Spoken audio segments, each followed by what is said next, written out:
G'day guys, it's still Friday. What is it? 2:45.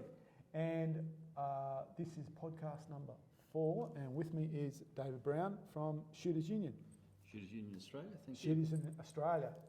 Told this young fella. Okay, so tell us about Shooters Union Australia.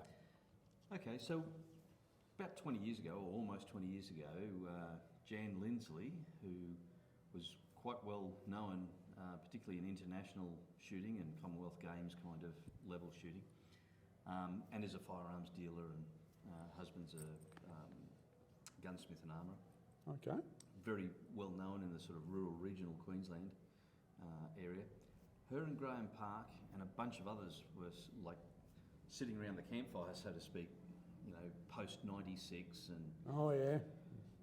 Probably I could imagine everyone was having a whinge, right? That would have been a pretty sombre campfire. It would have been. And anyway, they realised that costs and things were ballooning, and there's a lot of people that weren't happy with the legislative or a lack of action in the legislative area and pushing back against, you know, restriction and what have you. So Shooters Union was formed on that basis, and some people think we're like a trade union. We're not, obviously. Union meaning a congregation of like-minded people. There you go. I would never have associated those. There you go. Yeah. So so that's what like the founding thing was. So Shooters Union as an organisation, we're really terrible at glossy magazines and running ranges, right? Because we don't have any. And there's other organisations that are good at doing that stuff, you know, the ADAs and SSAAs, etc. However, when it comes to sometimes battling and confronting with government and government departments, like police or any other department, you know, whether it's DPIs or whether it's, you know, to do with ammunition or whatever. If you're the recipient of state or federal funding, you're sort of biting the hand that feeds you a little. So we just sort of have an unwritten policy that no funding from government, and yes, we will keep you accountable. So that's the model that we operate on. In terms of government and advocacy for the shoot, and when I say shooters, I'm talking anyone involved in firearms. Doesn't matter whether you're a security guard, a farmer, a hunter, a police officer, collector, target shooter. We don't care. If you're involved in the industry, we at some point will be representing your group's interests in front of government and or the weapons licensing of your state. Okay. Look, I'm thinking one of the more, and it might not be recent, but one of the ones that I can remember is when during COVID there was an issue about getting access to gun stores, and, you know, you can't go to a gun shop because of blah, blah, blah. And so that immediately meant, well, you can't get ammo and you can't get parts. And of course the issues that creates for people. And I remember Shooters Union was pretty heavily involved in advocating to do something about that silliness. That's an interesting story, because I can think of two facets of it. One was also, as you and most people would understand, Cat H or handgun shooters have mandatory attendance. And weapons licensing, I mean, we have a very good relationship in there. Sometimes they don't like us much, but, you know, we take the stick a little, but at the same time, we've got a very good working relationship in there. And I actually sat on the phone with the head of weapons licensing, explaining, you know, my wife hates going to the range. We do IPSC shooting, hates doing that in the middle of summer at Ipswich. And Daniel actually said to me, he says, yeah, when I have to do my recoils, I book them up for the middle of the year when it's a far more pleasant experience. And I said, well, you know, look at it this way.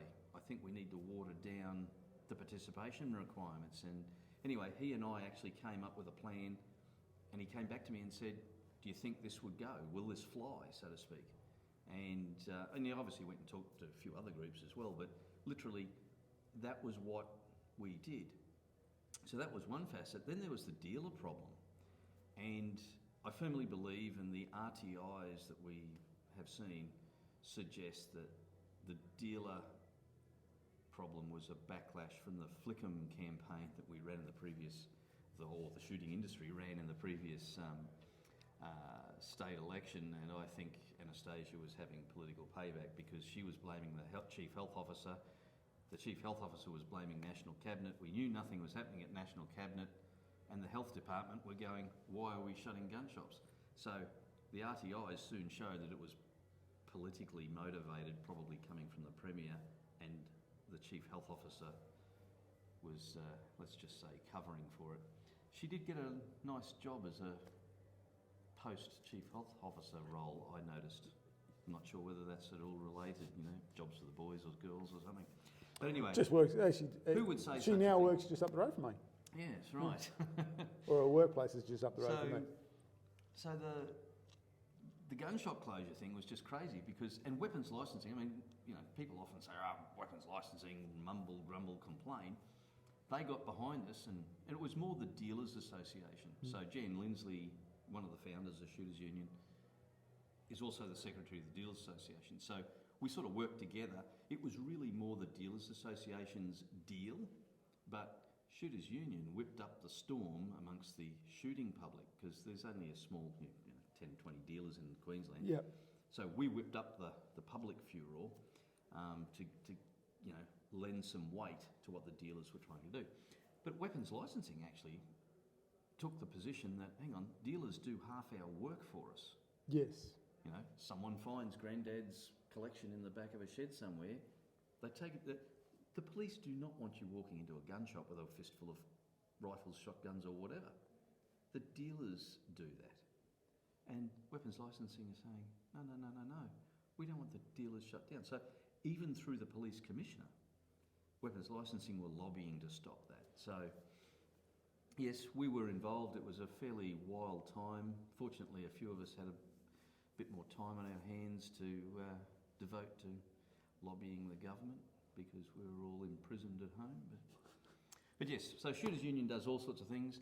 And a lot of people wouldn't realise this. We were the ones behind the like-for-like PTA-less exchange. So if you've got a 223 bolt action rifle and you want a new I one, know that rule very well. yeah, I have used that rule. You've utilised that? On 12. I have a certain affection for 12 gauge shotguns, but 12 gauge, but other shotguns, and yes, I've used it to slowly improve the quality of your collection, the dollar value of my shotguns. Yeah. Yes, by upgrading and so on. Back before my time on the board, Graham and Jan and possibly others, with the government of the day, which surprisingly this was in the Campbell-Newman era, was a little bit more amenable to sensible and pragmatic things. They actually got that through, and I don't think many people would realise. In fact, we don't talk about it. We don't, we don't go out fluffing our feathers up. Probably anywhere near enough. So maybe a little bit of feather fluffing now is what we should be doing. But that was something that the average shooter out there benefits from, but they wouldn't know it was shooting. Yeah, and for those who don't understand that, if you have for instance, a 12 gauge shotgun, under over or side by side, and you would like to get a better one, so for instance, you've got a Stogan, you want a Bellini or something like that, you can actually do a like for like trade. So without having to do a PTA, you can. No permit to acquire required. You can upgrade. I think it's called a Form 10 or something. Yeah, you take your old shotgun in and basically you upgrade it for a new shotgun. Yeah. And I've used that myself. 308 bolt action rifle for another 308. Yeah. Just no problem. That's it. So that's a sort of a fairly short little example of what we do. We should ask you, and I say we, that's a real we because I'm the only one in the room. Pistol, other than pistol shooting, any hunting or other target shooting for yourself? For me? Okay, so my shooting career, if you want to call it that, my shooting life started back as a kid. Mm-hmm. Probably learning to shoot air pistols might not have been an approved range, but anyway, we wouldn't talk about that. Not that that would matter. And, then through Scouts and school, like back in those days, Yeah, we're Scouts, talking the 70s, 80s, firearm ownership was a fairly normal thing. There was a Scout badge. Yeah. I know, I remember. And we had a range at school, and cadets we used to shoot, and later on in life, uni, business, kids, what have you, and then as I became probably more financially comfortable and less activity with kids at school, Don't worry about it.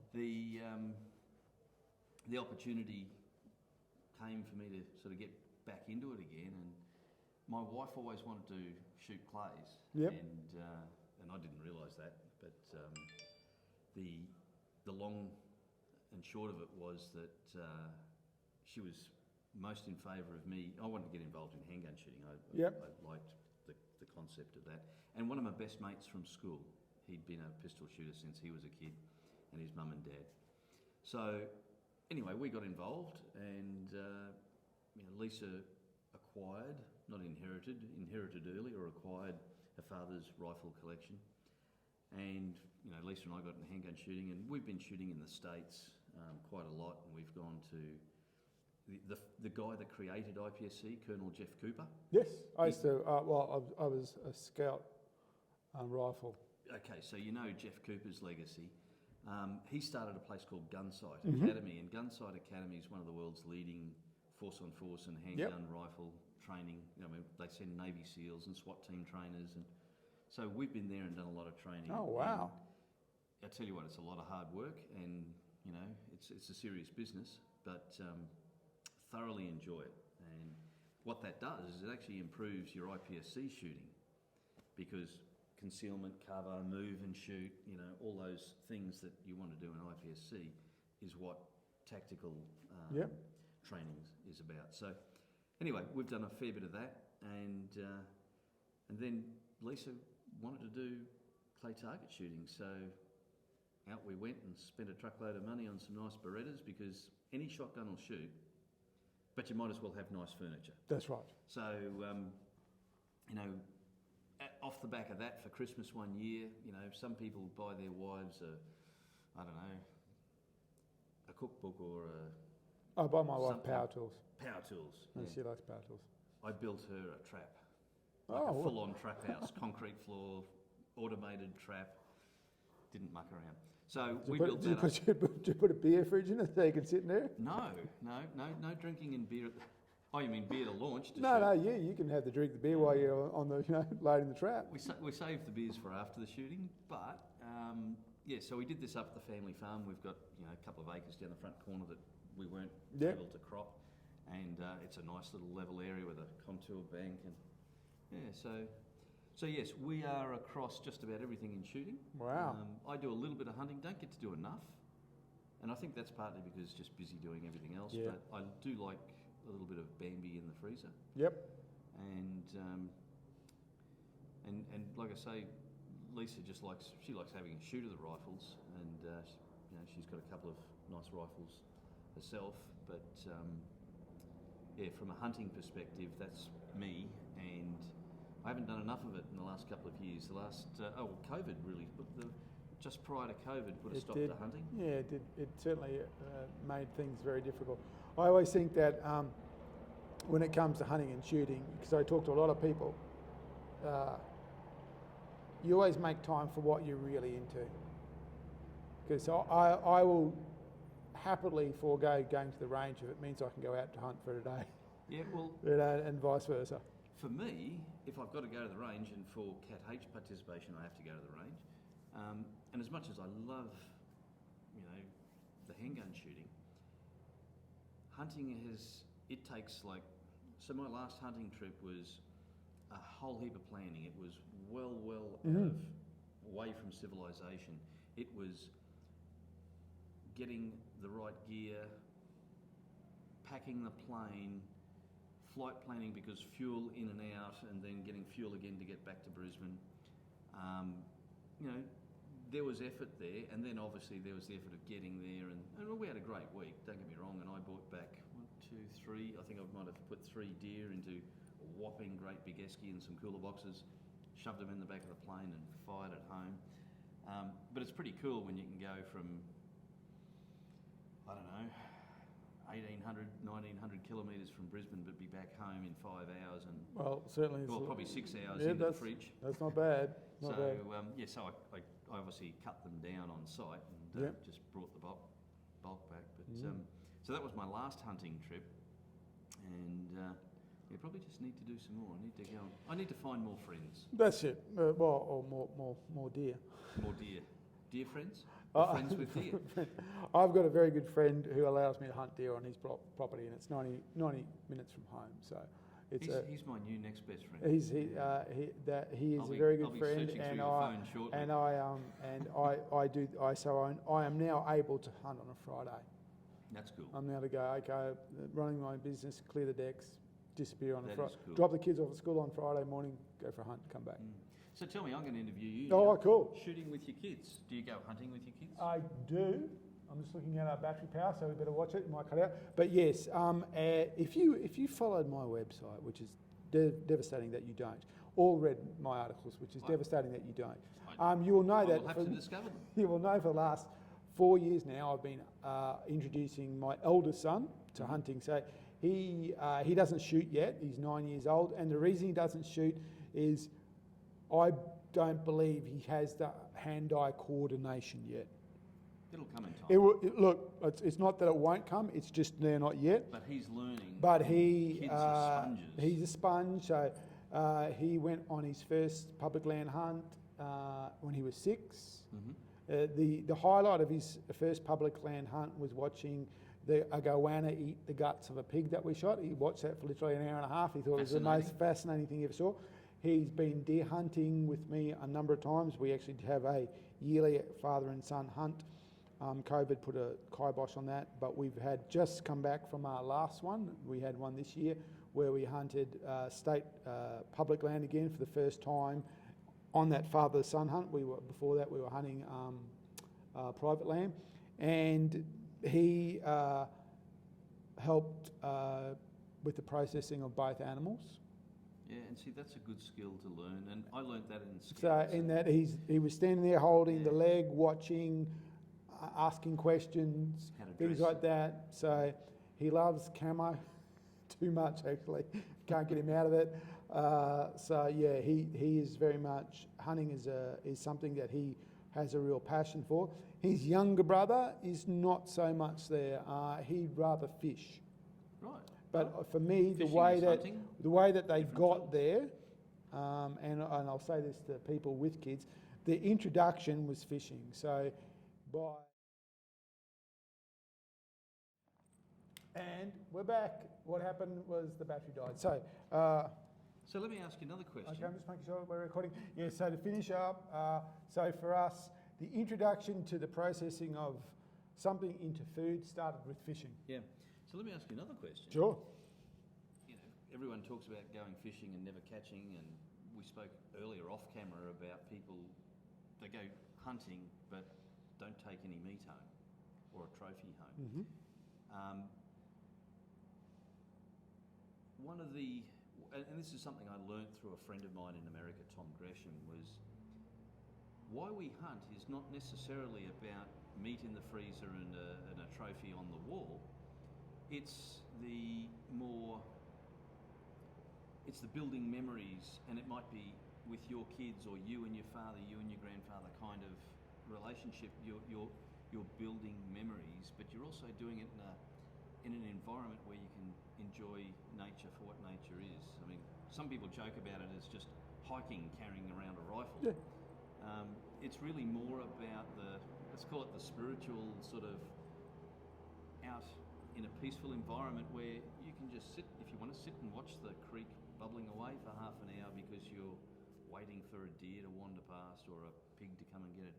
You know, you've got time to sit and reflect on life, or sit there and chat with your son about, or your daughter, about whatever in life. I actually think sometimes that's the overlooked, but probably the more important aspect of hunting. Everything you said there is, I think that the big part of all of that is that's reflective of the individual. So what you draw from it and what you give to it is very much an individual decision-making process. We spoke to one of our earlier podcasts by someone by the name of Andrew Day, who's a psychologist. He said that one of his points was that how good hunting is for your well-being, and the immediate throw is, you don't want someone with an issue with well-being to be hunting with firearms. You don't want them around firearms, and that's the wrong argument. Because what he's not saying that someone with mental health issues should participate in firearms. Obviously not. They shouldn't be driving cars at all. There's lots of things. But what it is the actual act of hunting is actually an indicator of good mental health. So, and that whole example where you gave about planning, if you were to take out hunting and said, I did all these things to achieve a goal, from a point of view of, and this is what the message was, from a point of view of mental health, is that's a sign of good mental health. You set tasks, the tasks were hard, you worked towards them, you did preparation, you thought about what's going to work, what didn't work, you did all these things, you went out and did it and then achieved it. So when we look at hunting, if we think about it from that point of view, so if we think about hunting as dead on the ground, meat in the freezer, then if you don't get that, well, then you failed. But if you see hunting as, I'm going to drive or travel to this new location that I don't really know a lot about, and I'm going to do all this preparation and spend money and save money and do all these things and then achieve that, then you've hit 99% of your targets. And that's why I think so many people, when they go hunting or fishing, kind of go, I didn't catch anything, but boy, I feel good, because everything else is a sum total of that, I feel great, rather than singular or binary. And I suppose that's the difference between, if you were culling or shooting, your object is to reduce numbers. So obviously the less numbers you reduce, the less in terms of measurement and performance is lower. But if your activity is to do all of these things, and you do nearly all of those things, then we would not say that that was a bad thing at all. If we replace that, like I did my university and I got 99 out of 100, you go, well, you didn't achieve it. No, you did 99%. You got 99%. That's right, you got 99%. What happened to that last 1%? That's right. So no, I look at the old saying of a bad day fishing's still better than a good day at work, and you could have a really bad day fishing and that might be not so good, but I think the grounding in that comment is quite simply, you've been out, probably it's a nice day on the river, nice day on the bay, you've had a great time. If you brought fish home, that was a bonus. And I always look at hunting as meat in the freezer is the cream on the cake. Yeah. The cake was, I had a good weekend away with a couple of friends, sitting around the campfire, telling stories. Some might have them even been true. But having camaraderie and fellowship in a good, healthy environment with good people. And I usually find anyone, firearm owners and hunters generally are good people. Might all come from different walks of life, but it's good to sit down and share stories. So I think hunting, it's probably good for people's mental health, actually. There is actually a number of studies that generally indicate that those who do it higher up on those scales of well-being and so on. And the other important component to that is again, it is great to bring meat home, and that's a goal or an aim of that process. But we're not saying that is the whole process. So we can experience that. But I think what also hunting does, and this is where I think we might not have the message right, but we know the message, is that if I go to a national park and follow a predefined trail and see some signs on a tree about the type of tree or or I see bird life, or I see a kangaroo or something like that, I'm observing. And that might be a really enjoyable day or afternoon. If I'm hunting, I'm not observing. I'm actually part of the process. Mm. You're in it. You're a predator. And there's a great saying in hunting is that be a good predator. Yep. And what that means more than anything is be a good participant in this ecosystem, because you're in it. You're not observing this ecosystem. And of course, and that's where I have real problems with lockouts and things like that, because one, from a maintenance point of view, it's disastrous. But two, it actually stops me from being a participant. It's a glass cage. Yeah. And I don't want to live in a glass cage, and I don't want to look through a glass cage. I want to be a participant, and hunting allows me to be a participant, and fishing allows you to be a participant. And we were talking about kids before, and I'm not meaning to take over the interview, but No, it's great. But this is a good discussion. Look, guys, this is going to be 15. We're going to probably put this one towards the end. It's a beauty. Yeah, this will be like 400 minutes. But we were talking about kids before, and you talked about your kids. And usually most kids get exposed to fishing because as a 3, 4, 5-year-old, that's an easier thing than carting a rifle or a pack and tent and what have you. All of these processes are teaching children about respect and responsibility, even though they don't know it and you mightn't be deliberately setting out to do it. But when you're responsible for your own safety, for your own water, for your own food, for engaging with adults. Go and scout around and pick up some sticks so I can make a fire. That's right. Well, if you don't go and pick up the sticks, that's right. You're not having a fire. Engaging with adults, engaging with other people that are outside their age groups, all of these kind of and things. even with firearms, I mean, education of children. We have the anti-gun brigade that go berserk about the idea of kids handling a firearm. No, that's when they're the best sponge.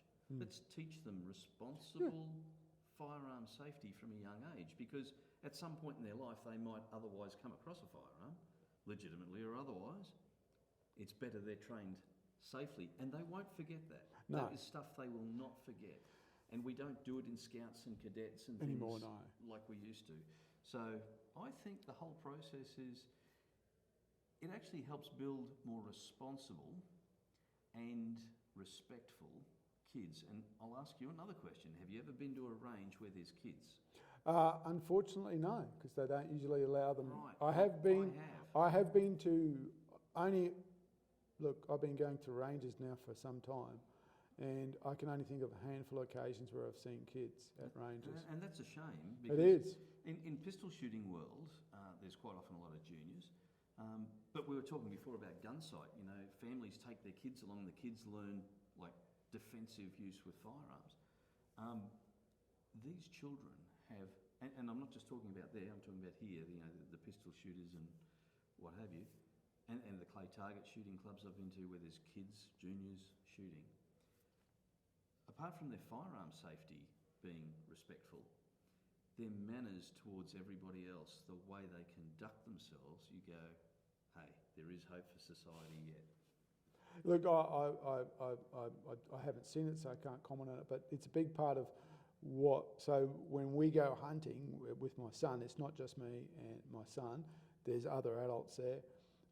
And over the years now, this is the first year he carried his own pack and things like that. Yeah. And we noticed, it was a 3-day hunt, and it was in tough conditions. It was cold, it was often wet, it was tough. But it was, that didn't, in fact, that made it better. Kind of made it better. I think, yeah. But for him, there's in the video, you'll see it in the last day, I turned around and went, okay. That was worth doing. He's tapped out. We've hit him, and so we went back and we had a pretty quiet last day. But for 2 days, as a 9-year-old, he tried his very best, and I've got no... That sense of accomplishment, carrying your own pack, doing your own things, being responsible for your own everything.